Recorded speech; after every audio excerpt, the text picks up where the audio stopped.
think of us more as a resource when it comes to real estate. I've helped out people, as far as I'm buying my mom's house, so there's no realtors involved, but just have a question, or hey, my neighbor's going into foreclosure. Kind of what happens to the process. So we're really resources for the community. That's really the big thing I'd stress. We live here, we play here, we love it here. We're always out and about. There's always a huge number of us somewhere, I always say. So just think of us, any real estate questions, anything we can help you out with. It doesn't need to be a sale for us. It can just be general knowledge. We're here to help. Welcome to YMI Talking, a podcast where the guests are so good, you'll wonder why the host is even talking. In each episode, you will hear one of the leaders of the Lehigh Valley's vibrant business hub. They will tell you the keys to their success, the mistakes they've made, and what they have in store for the future. Here is the host of YMI Talking, from YMI Insurance, Jimmy Honachik. All right, I am here and we are starting. I cannot wait to dive into this episode. You know him, I know him. I was driving with my family recently and saw his face staring at me on a billboard, and I'm super pumped. I mean, this guy, Cliff Lewis, has sold 167 houses in 1 year. He has had the number one team at Coldwell Banker, and in the last 2 years, he has been number 2 in the country. Cliff Lewis and the Cliff Lewis experience is truly a staple in the Lehigh Valley. So Cliff, thank you so much for coming on. Very excited to have you here. My pleasure. My pleasure. Thanks so much for having me. So let's start there with the Cliff Lewis experience. What is it? What does that mean? Sure. Yeah. So, it's kind of a funny story. Kind of, we started off with the idea of, I knew I wanted to build a team. So my last year as a single agent, I sold 167 homes to some great people. But I was literally working 20 hours a day, killing myself trying to get it. And I started getting nervous about customer service and about, am I doing what's right for the clients? So we brought on a couple additional agents to kind of help us kind of make sure we're doing what we need to do. And I had a gentleman that I sold a house to that said, this has just really been a great experience. And I wasn't his main realtor at the time. We were the Cliff Lewis team, quote unquote. And I kind of thought about it more and more, and I thought, how can we kind of separate ourselves? Because for us, it's truly about the consumer's experience. You can pick, there's 3,000 realtors in Lehigh Valley, so you can pick a lot of people that are great at this job to help you buy and sell a house. But we want to make sure that you have that extra, that experience that you remember, that above and beyond customer service, that what we call 6 gold stars. 5 gold stars is good, 6 gold stars is what we shoot for. And we want to make sure that they're happy in every aspect of their transaction.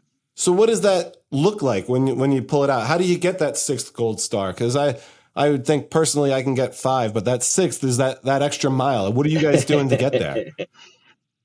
Yeah, absolutely. So, I mean, that's a good point. We kind of start from scratch. So the very, very first thing you do is every one of our clients, I always say you get 2 realtors automatically for the price of 1. So you're going to get myself or Nick, who's my manager, as well as one of our other agents on the team.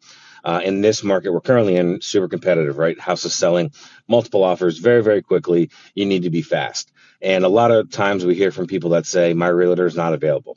It happens sometimes because of personal stuff, sometimes they're already booked. But it's the worst feeling in the world when you don't get to even a chance to look at the house that you want to buy because your realtor is busy. So we knew we had to fix that. That was like my number one thing. So having at least 2 realtors on your side at no additional cost to you prevents a huge part of that from happening. I mean, it's one of those things that immediately you can see the difference, because very, very rarely do we say to you, hey, unfortunately, we can't get you in the home. On the team, my team now currently has 60 agents, or 55 agents, excuse me. We have even people that's all they do is just show houses for other realtors if they're jammed up. And what that does is that puts the consumer first, which is such a huge part of this process. We always say, you guys have the keys. We're just here for the ride, meaning that maybe it takes you 6 months to find that perfect house. Maybe it takes you 6 years. Maybe it takes you 6 days. But we're not going to push you into buying something or going under agreement to try to pull out a commission. So we really, really tried to make this seem and feel that, okay, we know this is a competitive market. We know that the offer you have to write is not going to be fun. Moving is stressful. If no matter what, it's always stressful. Let's try to make this as best as we can for consumers.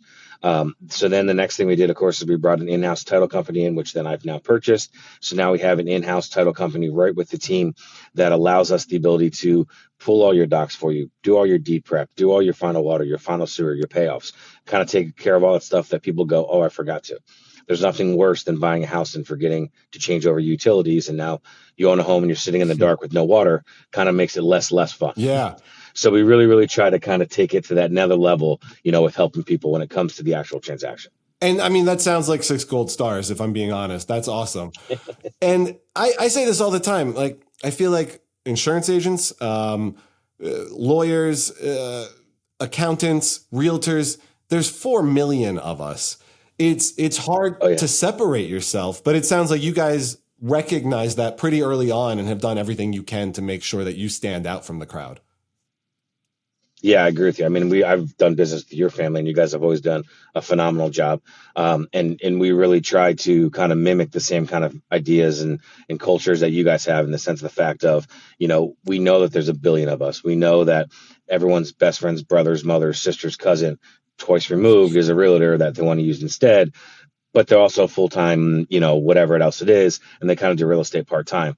And in this current market, look, in this environment, I mean, with technology, with how fast things are changing, with everything that's going on, the rules are moving so fast. It is so important to be full-time and up on the rules and what is going on.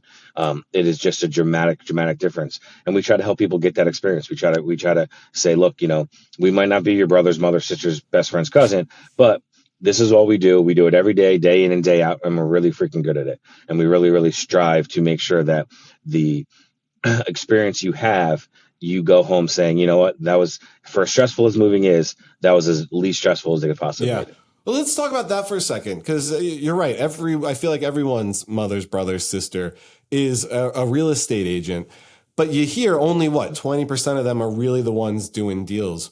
What does it take to be a successful realtor? You are the person who has seen it. So, I mean, what does it really take to be that? Yeah, so you're exactly right. So there's, to put it in some type of perspective, on the average month in Lehigh Valley, let's say roughly 700 houses sell. There's 3,000 realtors. So you're talking, you have a minimum of 2,300 people that didn't get paid that month. And that's a very common thing. And I think the rule these days, it used to always be 80-20, like you said. These days, I feel like it's 90-10. You really just have 10% of the realtor population doing 90% of the business, because of how different it is, and just the speed of which things are moving right now. You don't have the ability to, be a part-time person that can only show houses twice a week, because your client's going to miss so many opportunities. Or if you're a listing agent and you put the house on the market, and then you don't have the ability to review the 27 offers that came in on that property, and you do a bad job, that could cost your clients tens of thousands of dollars, because you had to go back to your job doing whatever it is you do. It's so common to see, and a very unfortunate thing, that when we talk to sellers or buyers and we say, hey, I really thought you would have got more for your house. And so I was like, oh, that's all the only offers that came in. And we kind of look back and go, yeah, no, you really didn't do what they should have done. So just staying up on all that kind of stuff is really, it's so important. I mean, it really is. I say I work 7 days a week because I love it, but also because that's what it takes in this business to be effective and to get people where they need to go. Yeah. And do you carry that culture into, the Cliff Lewis world? Like, do your realtors sort of buy into that same mentality? Yeah, that's a great question. So every realtor we have, so we have about 30 agents on the team that are 100% full-time. And then we have about 10 agents on the team that do showing specialists, that are showing assistants, that really kind of service the full-time people. And then we do have some part-time people. And the part-time people, generally speaking, have some type of niche, which they do. We have one girl who does only flips for her and her family. We have another girl that just does, her family is a really big investor in the Allentown area. So she just does those kind of people. But everyone else we have, they kind of live by that same motto. So I stress that they have to take 1 day off a week, because in this business, you'll burn yourself out if you don't. So other than that, though, these guys all kind of know that, I always say, come March 1st, kiss your family goodbye, say we'll see you in September, and then you just go like hell. And then, of course, it slows down in the winter months, and then you can go see your kids again. How do you make that culture happen? That's something I struggle with. Like, You have a vision, you know what you want. How do you communicate that to other people and make it happen and see it in action? I mean, so unfortunately, some of it is, the carrot and the stick, and the Mhm. carrot works well a lot of times, rewarding the behavior you're looking for. But sometimes it has to be the stick. There's people that I've worked with me that are great people that could be great realtors, but they just didn't have that commitment level. Yeah. We try to, all of our agents, we try to run some type of sales competition or some type of, hey, whoever gets the highest score, because we do surveys out to our clients, whoever gets the most stars in the next 30 days wins something. So rather than trying to push just raw numbers and raw data to try to push sales through, we try to push it through on, hey, show your clients this amazing experience, make them fall in love with you, make them want to come back and work with you again, and we're going to reward that behavior versus they were just another number we did business with and now they're gone. Yeah. Have you been in sales your whole career? Is that something that you've done consistently, or is this something you just found in real estate? No, yeah, I've never had a real job my whole entire life. My mom and dad loved to remind me of that. My last real job was I was a bartender when I was in college. Since then, I've never had a real job. So this is kind of, I'm not good at most things in my life, but for some reason, sales and real estate has just been one of those things that I've been keen to do. Yeah. That's great. And you've made it, I mean, work with the organization. The whatever it's the carrot or the stick is clearly working. Um, just tell me a little bit more about the team and their successes. I feel like it's moved Sure. past you selling 167 in a year to now their successes. Just walk me through that a little bit. Yeah, absolutely. So last year we sold a little over 600 homes as a team. Wow. And we sold homes as, I think the cheapest home we sold last year was a piece of land for 17,500, and the most expensive home we sold last year was a little under 2 million. Wow. So I always say we don't discriminate. It doesn't matter. We might show $1 million home and the same day show $100,000 mobile home. Mm-hmm. It doesn't really matter to us. It's really what the consumer wants, which is what I love. Um, all my agents, if a lead comes in or they call, a lot of times we try to partner an agent with. When we have a conversation with the consumer, I have an internal sales department that kind of talks to the consumer, gets a better idea of what they're looking for, who they are, kind of gets a little bit of a bio about them, and then says, you'd be a great fit for this person. Because we try to match so the consumer, again, gets the best experience possible. Yeah. Um, I have agents on my team that have been with me for 7+ years that sell 100 homes a year themselves, and I have agents that are brand new that are still doing 13, 14 units a year, but they're all in it with the same idea and the same kind of culture and mindset. um, I'm a big believer in learning. So we do at least twice a week. We have some type of class it's open to the agents. All my agents have to take at least one class per month. Hmm. If they're seasoned agents, if they're new agents, it has to be 3 classes per month, and that can be anything from a 1031 exchange to a better way to service a buyer to how to stage a listing more effectively. I'm just a huge believer in education. I think that's the best way to kind of stay up with what's going on in the area and in the market. So we really focused on that, and my agents are pretty receptive to the whole entire thing. Yeah. As far as on the consumer side, it works out because the other big thing I believe is I'm a big believer you have to spend money to make money. Mm-hmm. So when we go to list a house, I'm not a guy who's just going to drop a sign in your yard, grab my cell phone, snap some awful pictures, and say, okay, when it sells, I'll call you. Like we really try to, we use professional photography, professional videography. We really kind of go up above and beyond. We use a copywriter in-house that writes all of the scripts for the house, so it gets a good description. We pay to get all types of promoting done on the internet and through digital media and all that kind of stuff to kind of go from there. So we really try to push through that next level of consumer care for all of our clients. Let's talk about marketing for a second. Like I said, I saw you've got a billboard. What is successful? I feel like the world has changed a lot for you, for everyone in terms of marketing. And so I'm curious, what have you found successful and what do you spend your money in? Yeah, so the billboard's good. I like the billboard. I don't consider that to be marketing. So I discriminate branding and marketing as two different things. Yeah. So I don't get a lot of calls from people that don't know me from the billboard. Hmm. It makes my mom happy. But I get a lot of a lot of friends or people that I've done business with say, "Hey, we see you're out there. We see, that it's awesome. We love it." Hmm. I'm sure that some people see us and it kind of builds that brand recognition. Now that the billboards are running right now, currently on Yeah. 476 and in the Lansdale area, because we're in the process of opening up a Lansdale location. So we're really trying to get our name out there, doing a lot of consumer community events.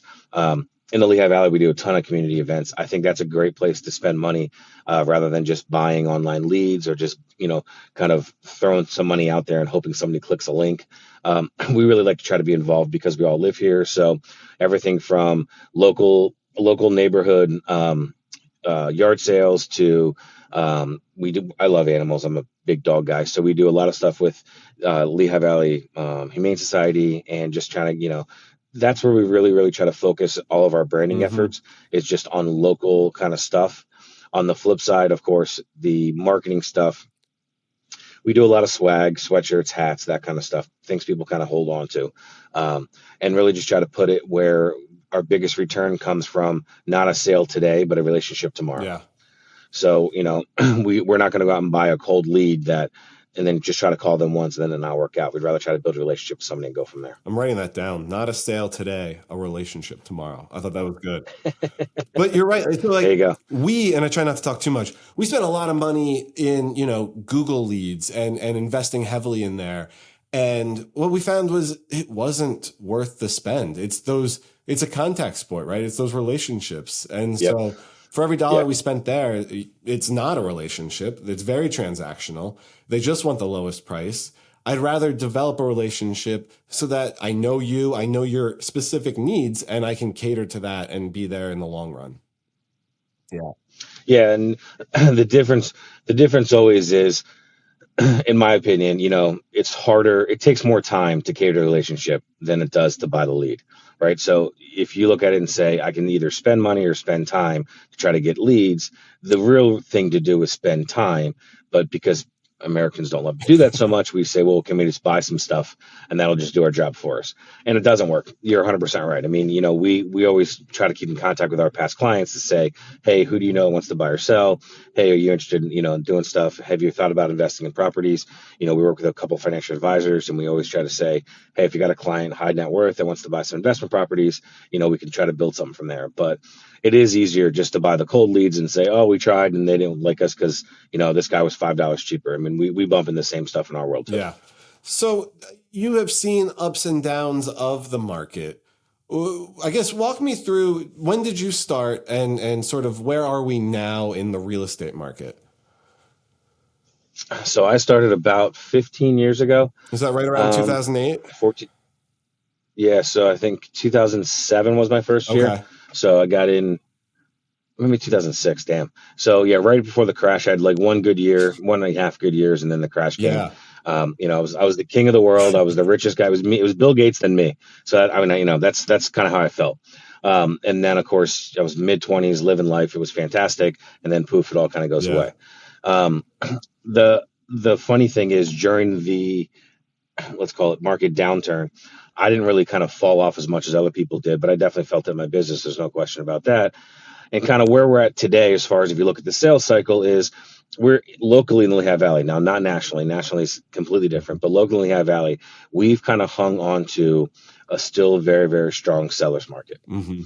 So this is kind of the weird quandary because it doesn't really make sense, but that just shows you how deprived of inventory we are. It is a fantastic time to be a builder. If I could do it all again, I would build houses. All my builder friends right now are, they're buying bigger boats than you've ever seen in your whole entire life for a reason. It is an absolutely great time because inventory levels are just absolutely low, and affordable housing is really, really hard right now. Most of the houses that are coming out, new construction starting at $800,000 is not feasible for 99% of the people that live here in the Lehigh Valley. So we're still in a very, very strong seller's market. Even with the higher interest rates, that has not pushed off enough buyers to say I'm not interested and wait for the price to come down. Mm-hmm. Now, you don't even as close as Philadelphia. Philadelphia has kind of moved more to a balanced market, but here we're still kind of holding strong at that seller's market. I think I truly believe that unless we can figure out a way to open up more inventory here, this is going to be kind of the norm for the next 24 months. Um, the only kind of question we don't know, of course, going into a presidential election year is, does the current administration try to lower rates, not because the economy is that strong, just because it's a good way to buy votes, in which case then everything kind of gets a little more goofy. Um, Locally in Lehigh Valley, and I know this sounds really bizarre, is we don't want lower rates. If we get lower rates in Lehigh Valley, it's going to drive way more buyers back into the market. Mm-hmm. In an already absolutely competitive seller's market, adding double the amount of buyers Yeah. is not the position you want to be in. So we're kind of hoping that rates kind of hold Mm-hmm. until we can start building up those inventory And numbers. the inventory, where does it come from? You mentioned builders, so obviously builders are great. Is there a pipeline that you see coming online, and are there other avenues to get that up? Unfortunately, I don't believe Yeah. so. I mean, I think, you know, local municipalities have made it very, very challenging with zoning and getting stuff approved and that kind of stuff. And that's, I mean, that's just generically across the board. I think we all feel the pressure of that. So you don't have a lot of small time builders and that kind of stuff. You got to have the bigger boys Mm-hmm. left. Multifamily homes are challenged to get approved, but I think a lot of that would help kind of increase the inventory as well. Generally speaking, though, new construction is what kind of, as the area increases, you just keep creating homes. I do think we're going to start seeing a push out of the Lehigh Valley exit on the turnpike up one more exit to that kind of Palmerton area, Yeah. and people are going to be willing to live up there, uh, even though it's a little bit longer to work because they can get a lot more bang for their buck. There's a lot more housing opportunities, and there's still affordable housing. So I do think that you'll kind of start seeing a little bit of a push up to the north area, just because you're running out of places around here. And if you go south, it gets really, really expensive. Right. Maybe west out towards Berks County, you might get some stuff. But I do think that a lot of the local people that have been here for a long time are going to start migrating out of the area, just because the housing prices. Yeah. And you clearly have a very good understanding of the Lehigh Valley market and how it works. How important is having grown up here to that knowledge base, to your success in a contact relationship sport? Sure. Yeah. I wish I was cool in high school. So I always tell people. So I had more friends. So yeah, I went to Freedom High School. I went to the Sales University here in the Lehigh Valley. So I'm a Bethlehem guy. I lived in, Whitehall, Northampton, Allentown, kind of all over the place. And now I'm back in Bethlehem. But yeah, I mean, I think it's great. I mean, I think the relationships you can build here are fantastic. I love the Lehigh Valley. There's so many great things to offer that has so many great things to offer. And the networks you can build and just the kind of relationships that you can create. I mean, I think it's fantastic when it comes to that stuff. I love doing business with people I went to high school with. I mean, I think that's fantastic. One of our bigger home inspectors, actually, I started doing business with your company because I lived across the street on Shannon Road. Yeah. And I walked across I literally walked across the street, and you were the first insurance guys I bumped into. True story. I was 19 years old. I bought my first investment property. Wow. And that's how I hooked up with you guys. So that was you guys' offices was across the street. Yeah. So, and that's a long time ago. Yeah. No, that's great. Yeah. And I mean, yeah, you mentioned like the Lehigh Valley. I saw you had an Iron Pigs video where you did a tour. For a while there, I don't know if you still do, you were doing eats and experiences. Is that something you still do? Well, COVID kind of shut that Yeah. down, right? So we stopped doing them because we couldn't get in anywhere. Right. And that made it a little bit more of a challenge because obviously, going to see a restaurant you can't get into, no one really liked that video. And then we kind of fell away from it. Of course, then the market was absolutely crazy. And by the time we got a video done, it was like already outdated. So I want to bring it back. We just actually had a meeting about this 2 weeks ago, because I love learning about new businesses and going to restaurants and the whole thing. And the Iron Pigs one, Kurt Landis was absolutely fantastic.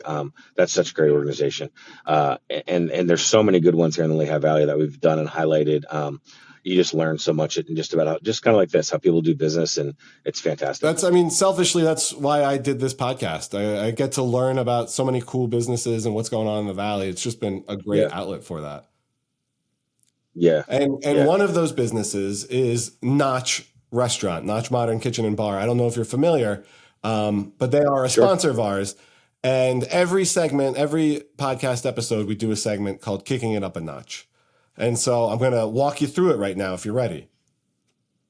I'm ready. Okay. So it's the end of a long week. Here we go. Your team has sold a whole bunch of houses.